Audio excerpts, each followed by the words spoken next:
Good evening and welcome to the Pompey Politics Podcast, the podcast where we explore international, national, and local politics in a fine and reasoned way to get to the heart of the matter. I'm Ian Tiny Morris. And I'm Simon Sansbury. Good evening. Good evening. And we've got it all this week, haven't we? It was originally meant to be entirely local, but then the National threw us a bone. And then this morning, or overnight, I guess we'd better focus on probably what could end up being the biggest international story of 100 years, but let's hope not. Yes. So the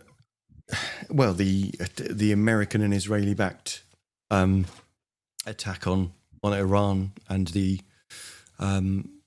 death of their supreme leader Ayatollah Khomeini.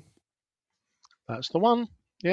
Yeah, no, and obviously has ruled Iran with a rod of iron for 47 years, and I guess we were going to have to now sort of sit and watch. The UK position is we didn't take part, but I guess now, when you look at the response of Iran that appears to be firing off drones in all direction, including, putting citizens at risk in Dubai and British bases, we are now, according to the minister this morning, taking defensive action to protect British citizens. But it looks like this one could be a proper global hoo-ha. Yeah, it does seem that it seemed a bit odd that what was it Keir Starmer suggested that the Iranian regime should come to the negotiation table and should kind of stop. Well, they were at the negotiation table, and they're being they're being attacked by, let's be honest, vastly superior foes. So it's hard to kind of know how that's going to land. Yeah, it's that interesting thing, isn't it? Again, with the negotiating table, it's that, Iran's been a state backer of terrorism for the last 47 years. I believe there have been 20 terror plots that have been kind of funded by Iran that have been thwarted in the UK.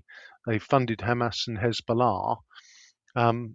So I guess it's that piece of the negotiation, I think, was all around their nuclear weapons program, but whether they were coming to negotiate in good faith and give up their global terrorism-y ways is a moot point. But I guess the flip side to that coin is the West has a long and successful history of intervening in the Mideast, facilitating regime change, and everyone doesn't always quite live happily ever after. No, there isn't really a history of it going really well. It's just obviously a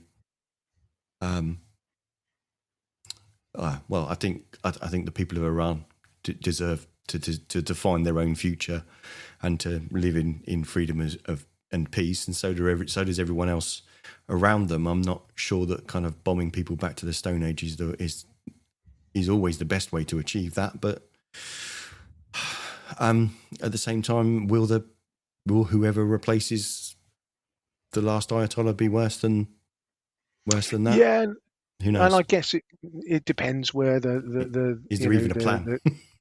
Well, and I guess that again, there was an interesting piece. I think it's the son of the ex-Shah of Iran was saying that there is definitely an option, or there are options to become a kind of a constitutional monarchy or a republic. But I guess the people that have held on to power through oppression and military might over the last 47 years probably aren't going to shrug and go, well, we've had a good run. And do you know what? I'll pass the baton. It's your turn, mate. We've had a good go, and now's our time. So we will keep everything crossed that things de-escalate pretty quickly, and our hopes are with the people of Iran that in this move that it does lead them to a better, not a worse place. Indeed, and that's probably about as far as we can go with that one. I think if we attempt any more insight, it will be like a rhino with an iPad versus a cow with a musket, and neither of those is going to end well. I'm just not sure which of those I am. Oh, Yeah, no, you're quite right. I'm sure there are other people that can express an opinion on it that actually have something worth listening to and something to say on it. But something a bit considerably closer to home. but further away. Closer to home, but further away. Well, it's still not close, is it? Are you going? But it's Are you closer than going? Iran. Yeah, true. Are we off to Gorton and Denton? Yes, I mean it's still closer just because it's a bit, just because it's a northern Still latitude rather than. Yeah. But I the mean, north, what yes. was meant to be the super fight of all super fights between Zach Polanski versus Richard Tice versus Andy Burnham, King of the North, turned out not to be that in the end. Well, But no. only Labour can defeat Reform.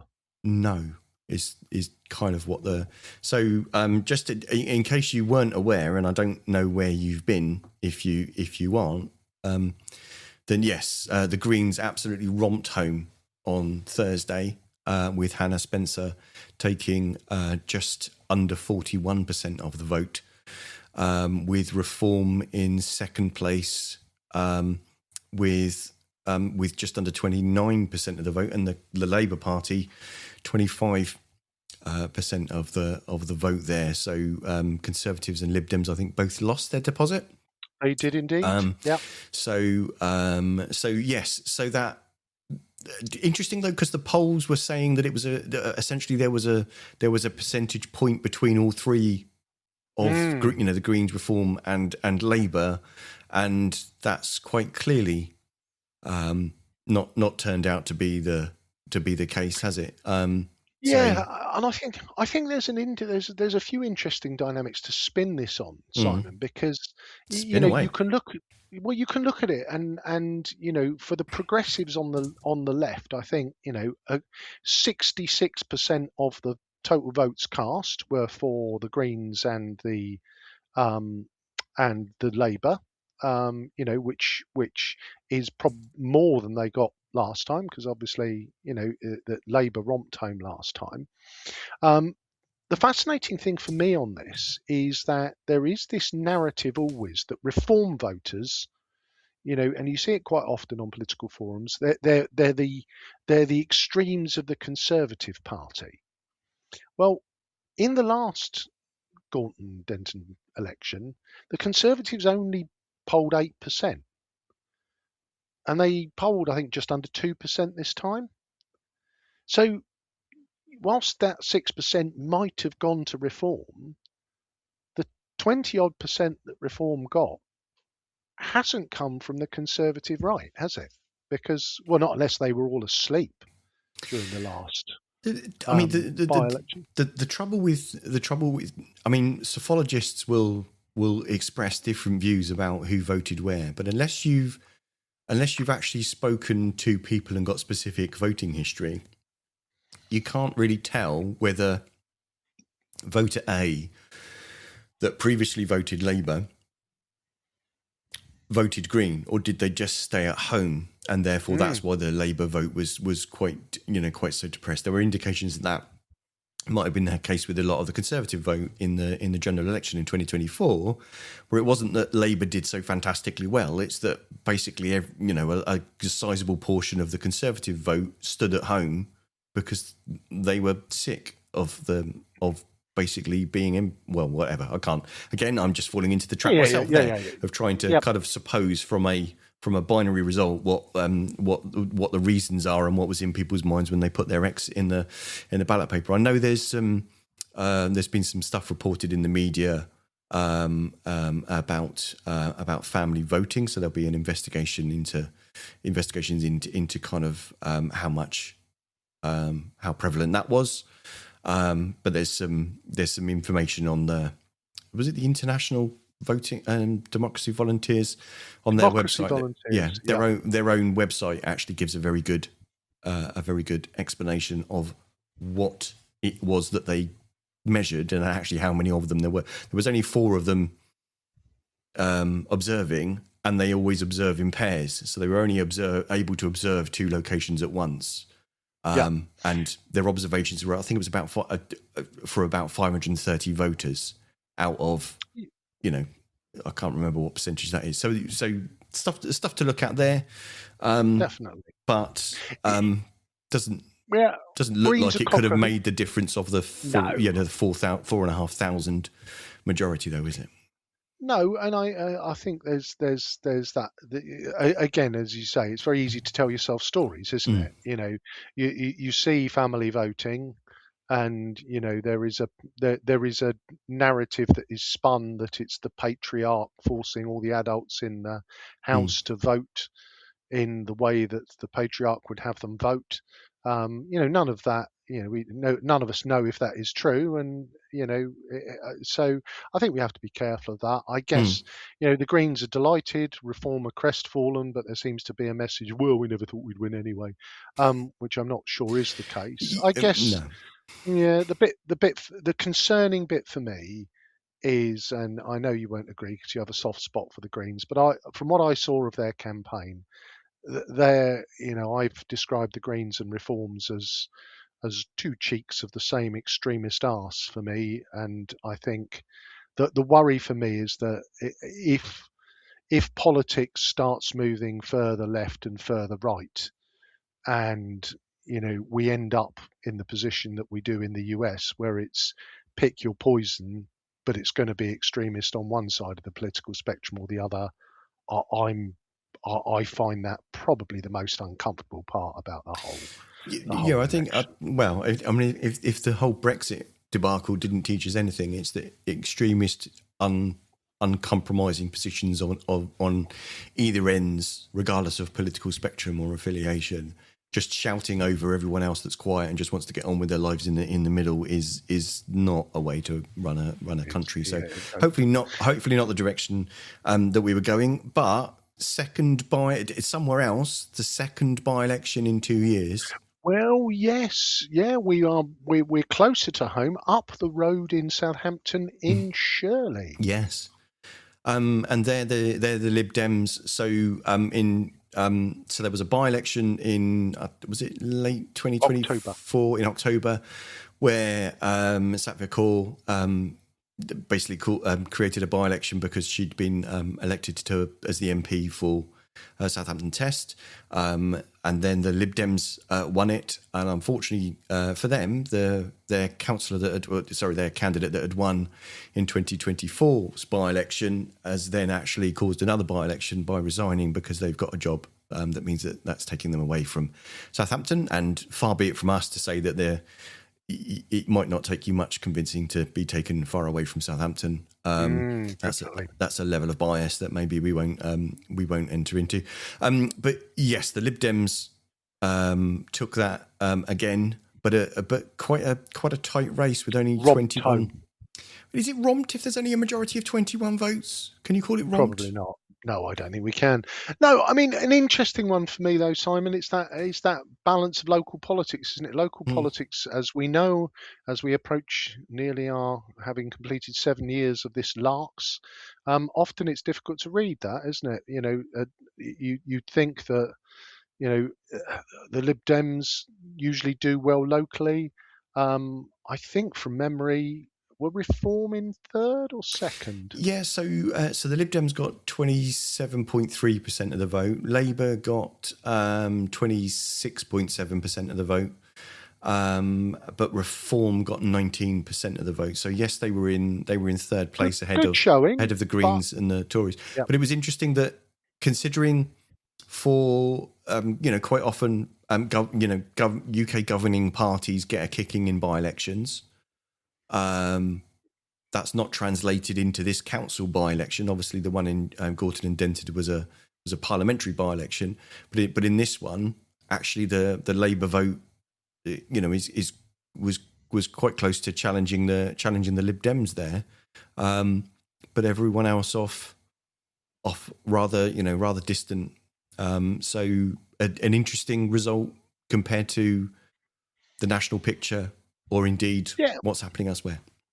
And one we will digest as we thunder towards May and the election season, and as always, we will be doing our utmost to uphold democracy and ensure that we keep the fires burning, and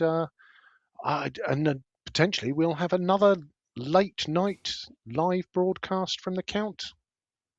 Yes, that's the plan. Unless, Yeah.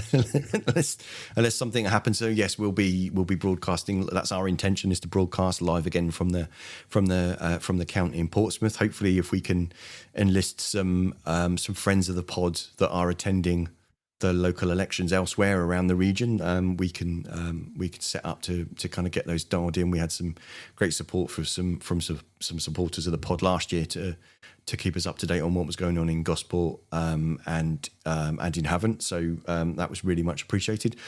So, well, the other thing that happened, we've kind of talked about Thursday, but back on Tuesday, it was Portsmouth City Council's full budget.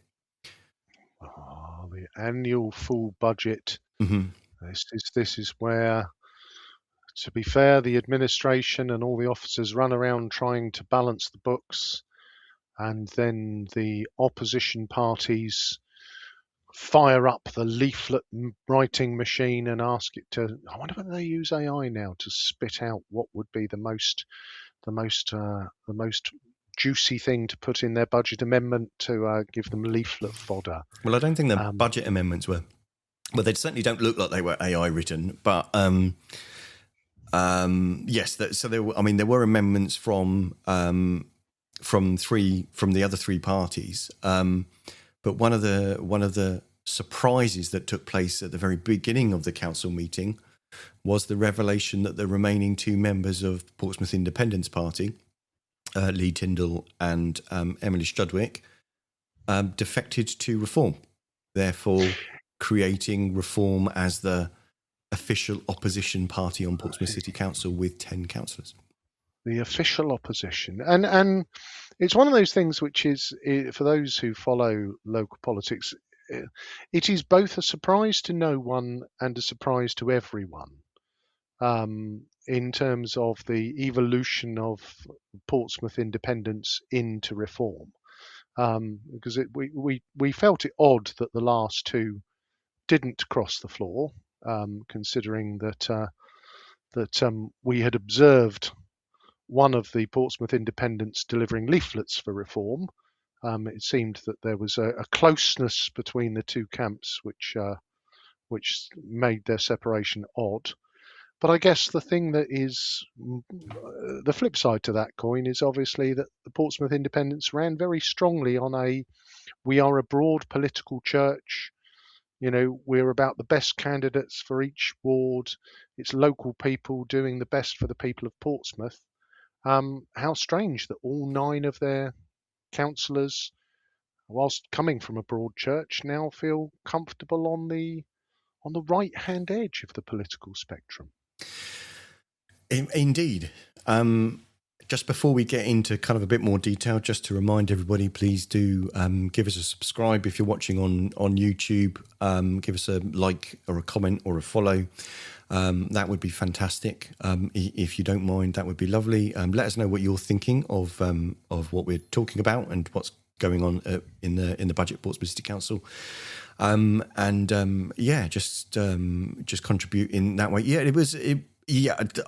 It was a surprise that it seemed to kind of come out of the blue. I didn't notice any press releases ahead of time. Normally they're quite hot off the social media machine. The Reform team in Portsmouth, but that didn't seem to happen on this occasion. Although the post did kind of go out about halfway through the meeting, we could see the kind of that was going on. I happened to have it on in the background on Tuesday.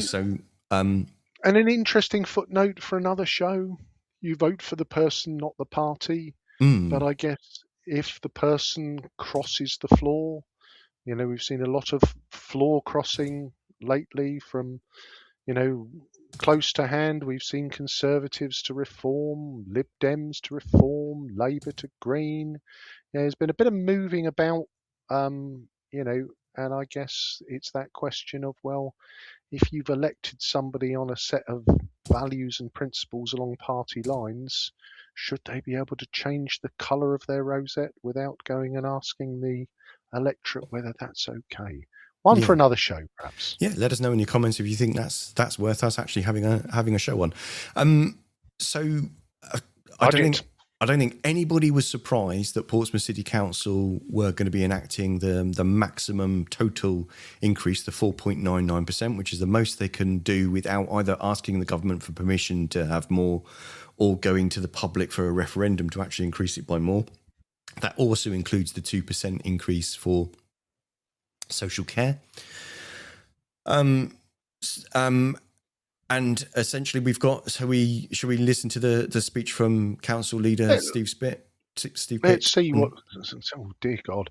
You've mangled his name. Yeah, sorry, so Steve. yeah, let's hear what Steve's got to say in terms of prefacing the budget. Yeah. Okay. In our centenary as a city, I rise to present the Liberal Democrat administration's budget for 26-27. I'm acutely aware of the circumstances. If, as looks increasingly likely, this Labour government gets its way, only one further time will a leader of Portsmouth City Council present their budget to this council. Members, let the enormity of that sink in. In February next year, the last ever Portsmouth City Council budget will be presented if LGR proceeds. We need to find £1 million per year in savings alongside rises in council tax that the government expect us to impose.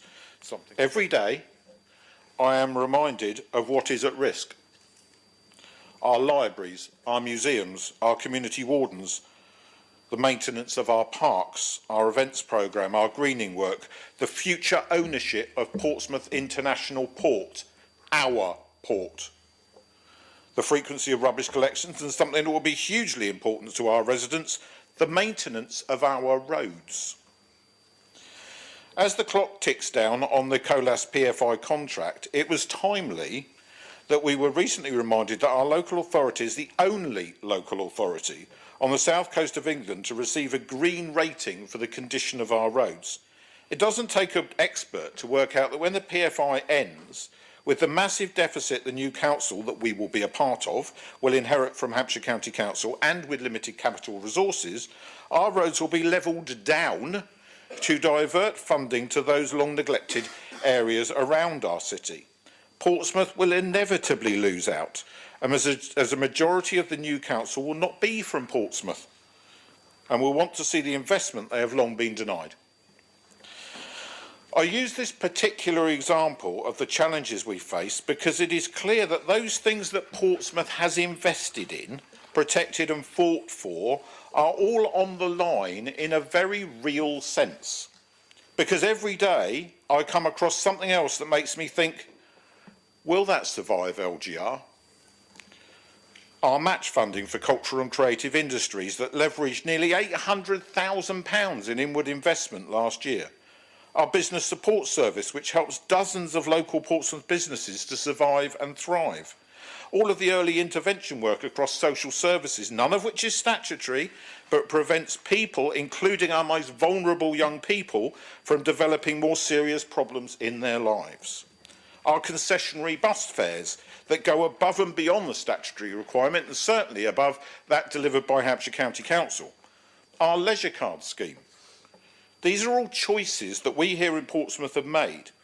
And that choice will be gone and we'll be fighting for our share of, a larger cake, but one that will be delivered with a flipping great big slice of it missing.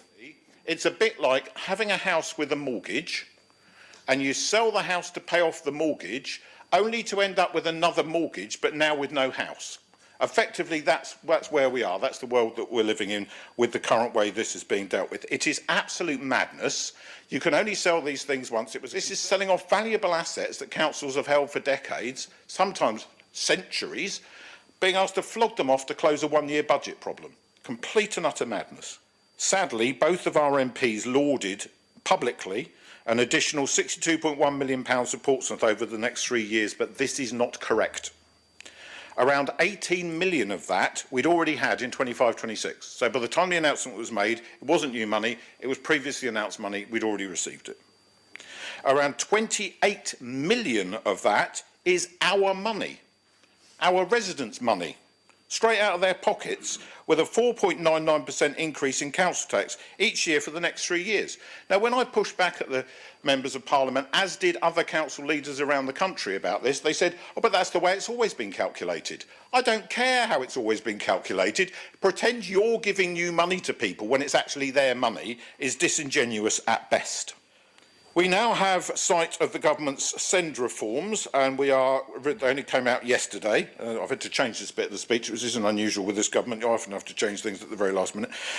We've got sight of those send reforms, and we're reviewing to see what our view of them is, and see whether the huge cost rises of recent years are to be properly addressed. So, returning to the budget that's before us today, when asked to describe it recently, I answered, it's fixing the roof. Well, there is at least a glimmer of light through the clouds before the dark gloom of local government reorganisation depends upon us. And finally, I'd like to bring you back to where I started today, to the risks this city faces as local government reorganisation looms large. A badly thought through pet project of this government that provides not one shred of evidence to show that it will in any way improve the lives of our residents or the services they rely on. And so, Lord Mayor, for the penultimate time for any leader of Portsmouth City Council, I commend the Liberal Democrat administration's budget for 26-27 to members. Crumbs. There was a lot of the conversations were prefaced by some of the national picture with regarding devolution and LGR. And Yep. you hear that Steve talked about it there. The previous item on the agenda was an update about devolution, and there was a conversation there taking place where there was a bit of a concern that the government wouldn't accept that the Isle of Wight was going to be suitable as a unitary authority in its own right, even though it's below their minimum size, just because of its geographical isolation. And if that was the case, that essentially one of the other three local unitary authority areas that are being proposed in the Hampshire and the Solent region would then be forced to include the Isle of Wight, which would throw out even further the kind of concerns and calculations about deficits and about actually responding democratically to effectively to people's differing needs based on where they live. Yeah, and I think there's a fundamental element to this, isn't there? Which is that if you look at the local council budget, the council budget is basically made up of the statutory things which Steve touched on. These are the things that you have to pay for, you have to do, adult social care, special educational needs provision. These things have to be done. So when you get your cake, those two massive slices come out of your cake before you then look at what you've got left, your discretionary spend. And, this is why I think local government reorganisation causes such I'm going to use the word fear amongst the councillors that kind of, we've often said that, whatever the political persuasion, the vast majority of councillors we speak to want to do the best for their residents in the city of Portsmouth. And if we inherit, if we are shotgun marriage with Gosport, Fareham, Havant, Waterlooville, and possibly even the Isle of Wight, and have to take on a big slice of that budget deficit, or you talk about, they love to say things like, harmonisation of services. Well, I don't think that if Havant and Fareham get their bins collected every 2 weeks, I don't expect the harmonisation's going to be that they get their bins collected every week like we do. No, and I think that those are some of the concerns that I think Steve was trying to use as examples, is that if there's going to be levelling out, it's not going to be levelling up, it's going to be levelling down to the lowest common denominator, isn't it? Yeah, and he touches on bus passes, which is my specialist subject. I will appear on Mastermind at some point Honestly, the difference between Hampshire, Southampton, and Portsmouth, I could bore you senseless with. But then I that's an won't. argument for devolution then, because then those things will hopefully then be coordinated so that they will be consistent across those areas. Well, and this is the question. We want Yeah. consistency. Well, I don't know that you do. If you're a disabled person in Portsmouth and you can use your bus pass any time at the moment, then I'm not sure you want the consistency of Southampton, where it depends on your disability. Some can, some can't. Or Hampshire, where you can't before 9:30, because disabled people shouldn't be coming out before 9:30. They should be hidden in the cupboard, which is where all disabled people should be. Brackets for those who might not know, I am blind myself, so I am being satirical. Close brackets. So if you want consistency, consistency is going to be at the lowest common denominator.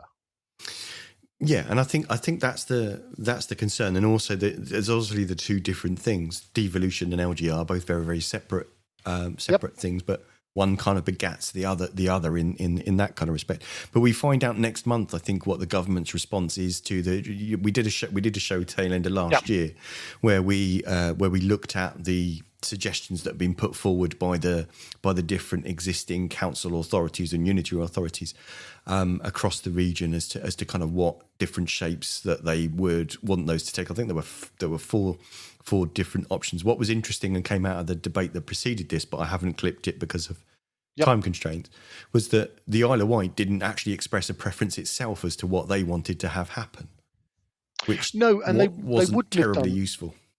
Well, and to be honest, I think part of that was the fact that every proposal just said, well, the Isle of Wight's small, it's an island, it's weird, we want no part of it.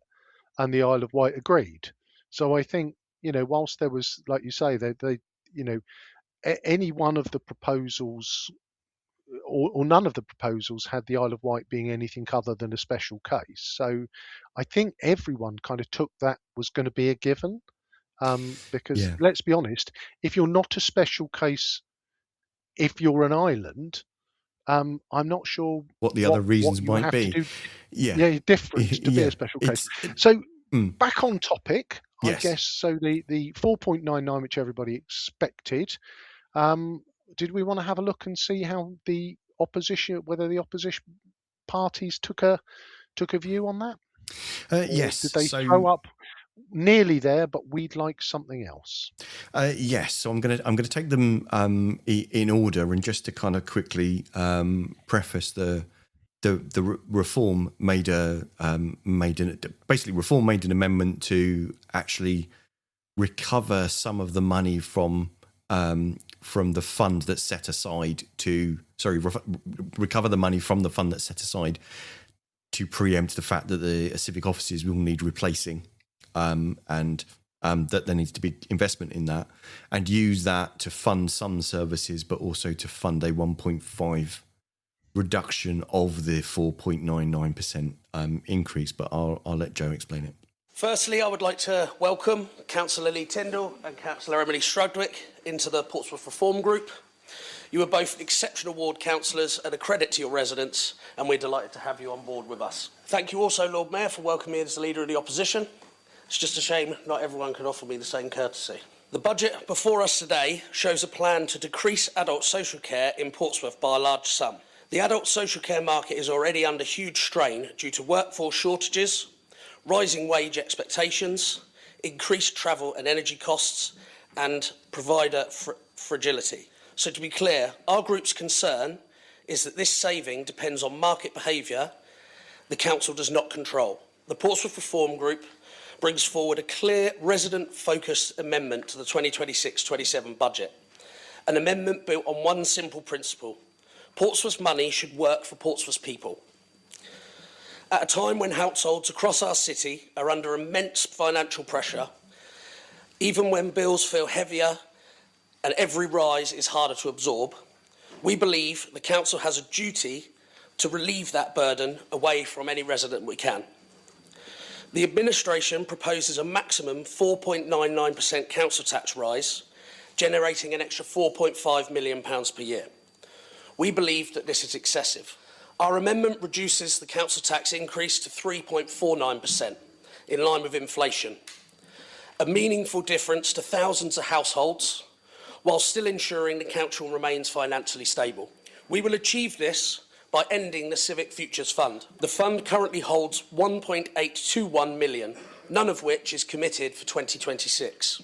Use 1.6 million to reduce the council tax rise to 3.49%, and to invest the remaining £213,000 back into the community. I can assure you we have found cost-effective savings to balance the budget in future years, and it will not affect local residents negatively. As we approach local government reorganisation, we have a responsibility to ensure that every pound spent delivers real value for the people we serve. An interesting perspective, because obviously Joe prefaced that with some nervous reservation about the savings to be made in adult social care, which suggests that, you know, there is some anxiety there that those savings might not be achieved.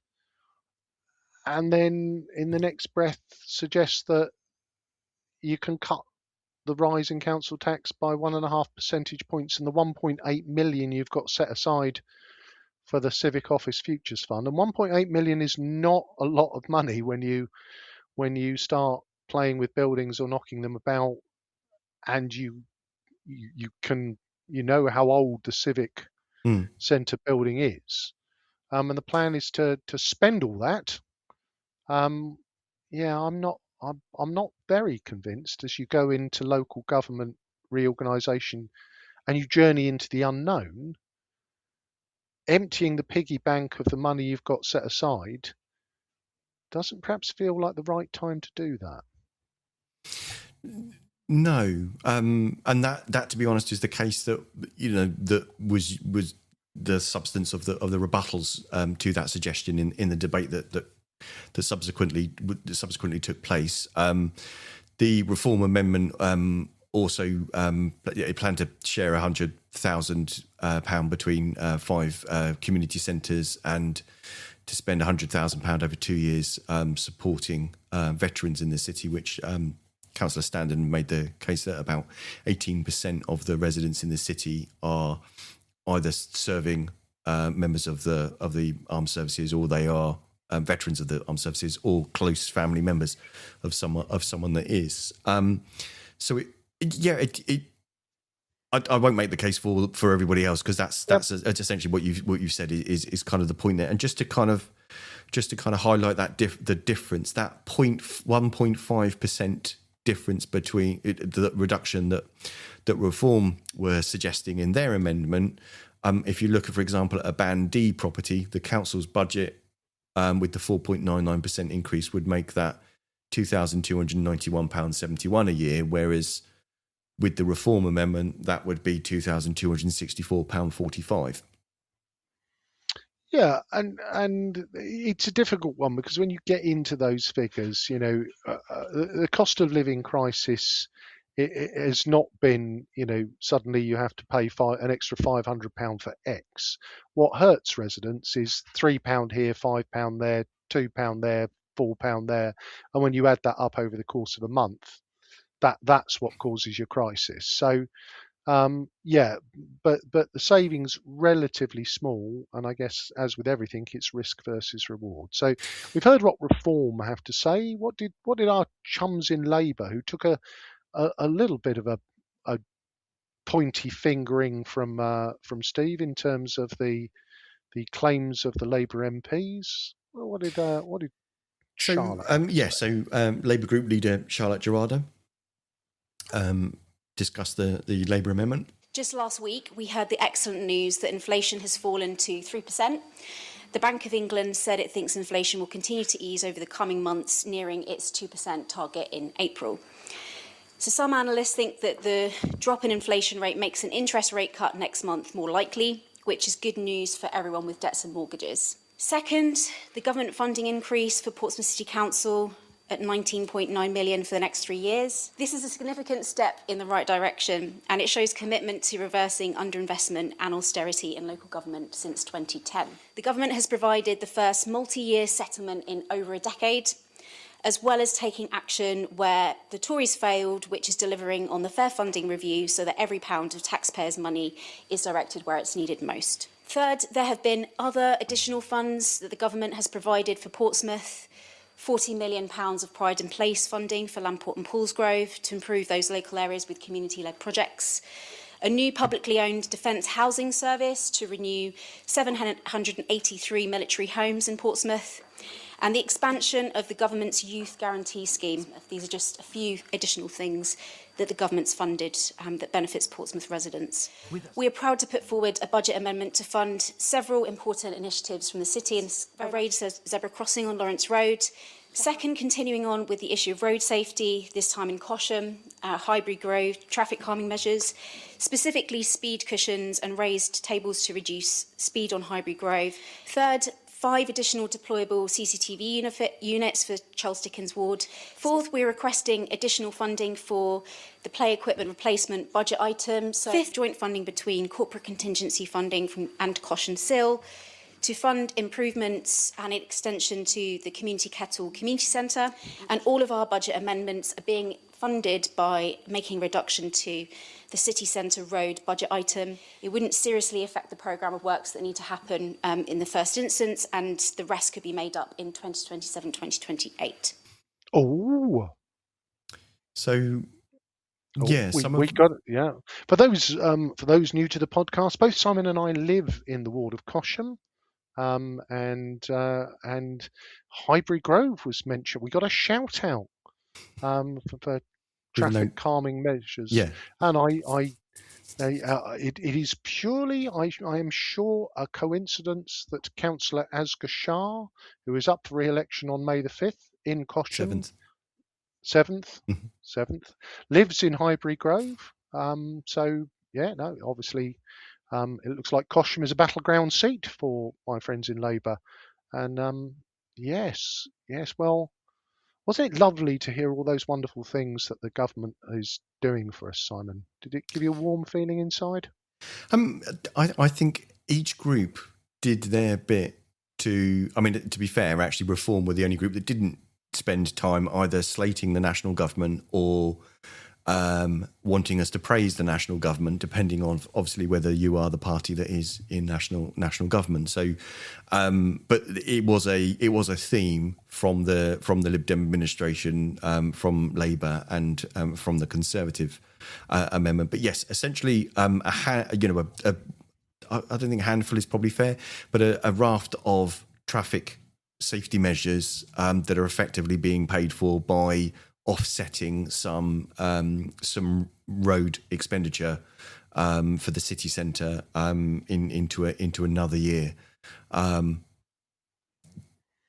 You could be kind of probably really fussy and maybe kind of argue, well, if those things actually really need doing that urgently. I think that's what Councillor Gerarda was saying there. Those aren't the urgent things. Those are the things that were just kind of planned as normal ongoing works for the coming financial year, and therefore essentially moving them out into the next year's expenditure isn't actually going to make that much difference. So essentially, budget neutral.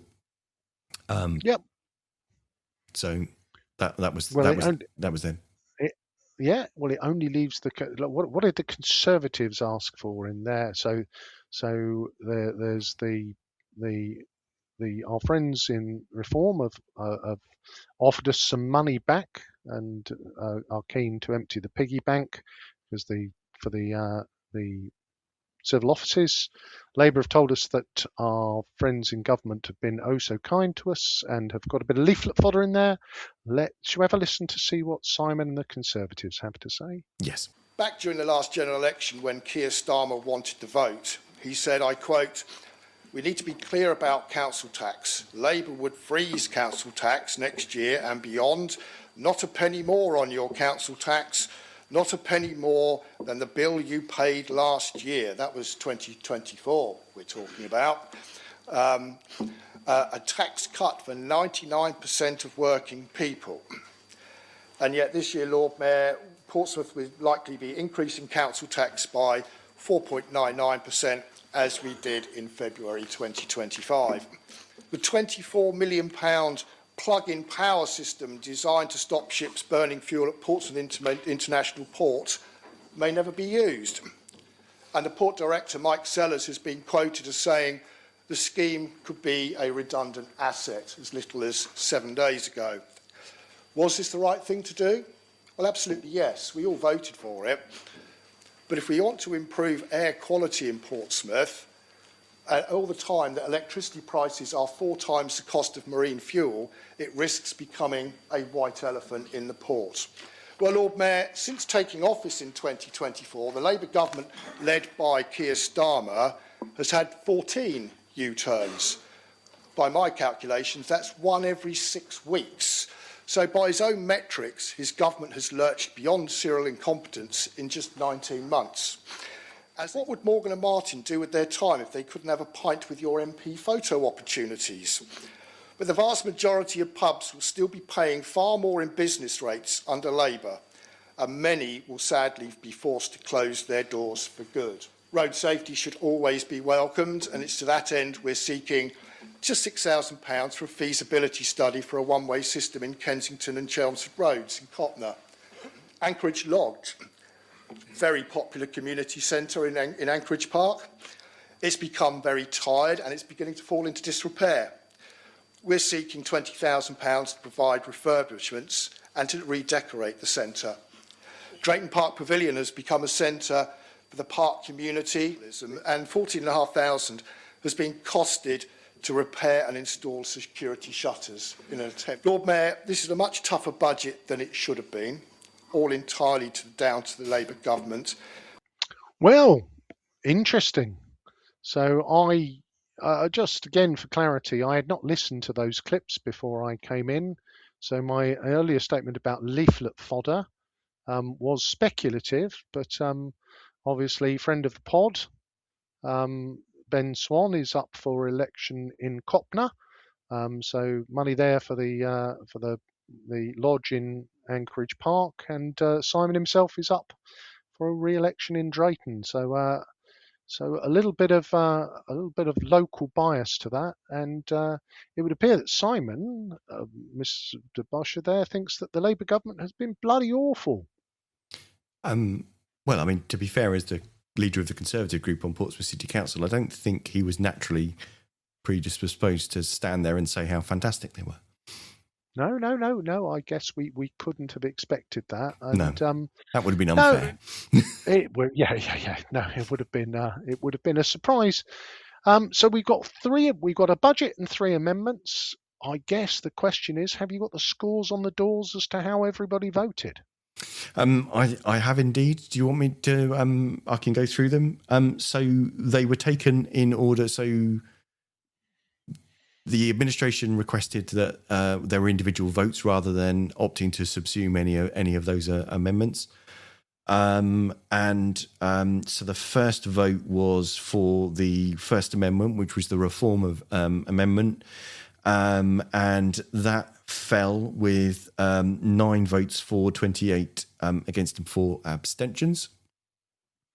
And I think there was a bit of party lines there, wasn't there? So essentially, those voting for it were the Reform Councillors, and those voting against it were the Lib Dem administration and the Labour group, and the Conservatives abstained. And the Conservatives and the Lord Mayor abstained. I think that was how that went down. So next up was the Labour amendment from Charlotte Gerardo. That passed with 26 voting for it. So Labour and the administration essentially, no one voted against it, and there were 15 abstentions. So I think one of the Lib Dems actually voted as an abstention as well. But yeah, I think that was. I'm not too sure. Was it Councillor Oliver? I'm not certain, so I won't say that for sure. Yeah. But Simon Bosher's motion. Sorry, chuckling at the rhyme. That also passed with 17 for, no one voting against, and 22 abstentions. So that one passing. So then all in the substantive with the Labour and the Conservative amendments subsumed, but with the reform amendment rejected.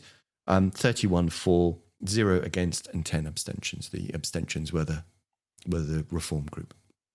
9 Reform and the Lord Mayor. So I guess a surprise to no one that 4.99% is kind of, that's locked and loaded now. I think, you know, in terms of our slightly suspect track record on predictions, is one we don't need to worry about, because 4.99 can be nailed every single year until something changes, I guess. Well, I think the key thing is that the government's expectations are that they've folded that into an understanding that, and this was part of the point that that the leader of the council, Councillor Steve Pitt, was trying to make, is that the government's assumptions are that councils will raise their council tax by 4.99%, by the maximum that they can, without either government approval or without a refund every year. And therefore that's kind of part of the, I think part of the thing that he was quite cross about was the claim that some of, you know, trying to claim some of that money as new money from government, when actually it's the money from the council tax that the council taxpayers in Portsmouth are already paying. So but I mean, I've got a clip of Councillor Pitt's closing speech if you wanted me to play that. Yeah. Well, and I think that is the interesting thing, I guess, just if we look at the sort of swirling dynamics of the chamber, you know, is that it feels like there is, I mean, am I reading it wrong, that there's more sort of broad consensus, but it feels like Reform are on the outside?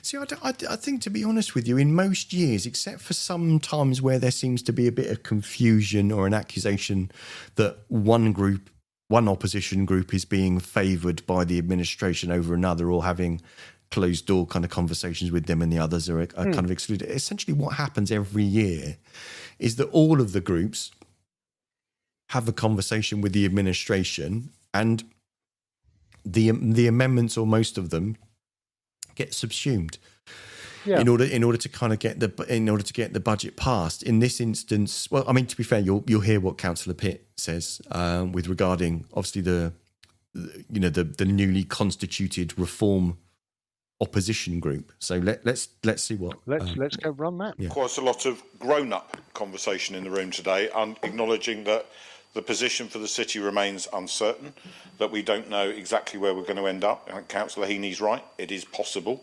We've had a lot of U-turns. We might not see local government reorganisation go ahead, and then where would we have left ourselves? When Reform swept to power in a number of local authorities last year, particularly county councils, it was on a pledge not to put up council tax. And not only are they all putting up council tax, the Reform group in Portsmouth, who haven't yet, thank goodness, run the council, are already pledging to put up council tax, showing just what a load of vacuous nonsense that was that we had to listen to last year. And we've already heard that there's going to be cuts. So, you know, depriving the kids of the facilities they need, cutting early help and intervention for our most vulnerable residents, including young people and the elderly, and yes, veterans, a one-off stunt, a bung to try and convince people that they can trust Reform, a paper-thin ploy to mislead and distract. Serious leadership this is not. So it really is just a very short-term amount of money, and I understand that £2 a month for some families does actually make a difference. Yes, it does. But if you said to those families, do you want £2 a month back for the next year?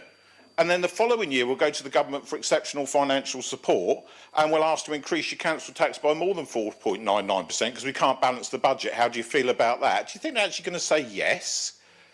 Now, with the exception of Councillor Standen, the rest of the Reform group, when they were Portsmouth Independent Party, sat here last year and nobody was proposing that we didn't raise council tax by 4.99%. In fact, they voted to raise it by 4.99% every year for the next 3 years, because there was nothing in their amendment about changing that. Suddenly you flick the little sign over the top and, oh no, we've got to do this now because Nige says so. So yes, Councillor Pitt, as ever, not pulling punches. I'm so glad I didn't listen to these. I've hit nails on the heads there. Yeah, it was quite astounding, actually. Yes, listening to your comments and then thinking, Steve's just about to say that. Again, for those relatively new to the podcast, will know that Simon does all the work, and I just turn up on a Sunday evening and spout. But no, I think there is something that is, and I think this is going to be an interesting dynamic as we head towards May. There is a piece where, it will be interesting to see how the electorate responds to reform. Yes. We know that nationally the numbers have been exceptional, the growth has been exponential, and the message has been, the old system does not work. Britain needs reform. And I kind of get that message, and that message has resonated with people, and it's brought people into politics who were disenfranchised. And we've got to give fair respect to George Madgwick. When he first started Portsmouth Independents, he won his election in Paulsgrove by massively increasing turnout by people who felt disenfranchised with the political system. So there is a consistency to that message. I guess the thing that is going to be interesting is whether does reform still have that freshness of message as they accept the likes of Suella Braverman and Robert Jenrick, who are clearly career politicians who are, if we want to use the Titanic analogy, getting off a sinking ship, or at least getting into a drier cabin. And how will it land with people who raged against? Sorry, I'm chuckling at your metaphor, because that would have meant them getting into a small boat, of course. Well, exactly that. But how will the people of Portsmouth respond to those now Reform Councillors who were elected only a few short years ago on the message that national party politics is broken? That's not what you need locally. What you need is a strong independent voice without the message from head office telling you what to do. I do wonder how that's going to land, and I think the dynamic in the chamber is showing some of that coming to the fore. I think you're right. I think at the end of the day, let's see what the boss says, and the boss is the Portsmouth public. At the end of the day, they'll be the ones in charge on May the 7th, and we'll see how translatable the PIP vote, which over the last few years has steadily risen. They've risen in a very short amount of time from 1 councillor to 9. How much of that support will translate over to reform? So they're not immune to the disquiet or dissatisfaction of some of their voter bases that, for example, certainly the Labour group, the Labour Party are experiencing as voters express their dissatisfaction with how the national government are doing. Obviously, the Lib Dems might be facing a similar thing if people are deeply dissatisfied with how the administration is run in the city, because they've been running the city since 2018 with in no overall control. The Conservatives are still very, very heavily bruised and depleted after, obviously, their long stint in government and voters' dissatisfaction with them. It's almost like a perfect storm for an quote-unquote outside party to ride in with the case of, well, we're not like all of this. So almost like you say, like Pip have previously been saying themselves, we're not like them. So how much of a showing will voters give to reform? How much of a showing will voters give indeed to the Greens, who we've seen, looking at the by-election results, are doing very, very well? It's all to play for. It is all to play for as we thunder towards May, and we will start to discuss hustings and all of those things. But for now, you've been listening to the Pompey Politics Podcast. I've been Ian Tiny Morris. And I've been Simon Sainsbury. Please join us. So next Sunday, 6:27, we'll be hearing from the Cabinet Lead for Housing and Preventing Homelessness, which is Darren Sanders.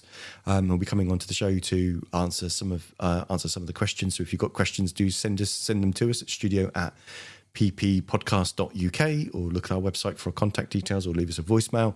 And in the week, you can catch us on Wednesday. We'll be casting our eye over PMQs in our little mini episode of PPP PMQs. See you next time. Don't forget to sign up for the newsletter, or go to the website if you want the links to give us your views on who you think will win in each of the 14 wards in Portsmouth in May. So we'll see you then. Thanks. Don't forget to like, follow and comment on Facebook, or comment and subscribe on YouTube. Find us on all the social media platforms: Facebook, X, YouTube, Threads, LinkedIn.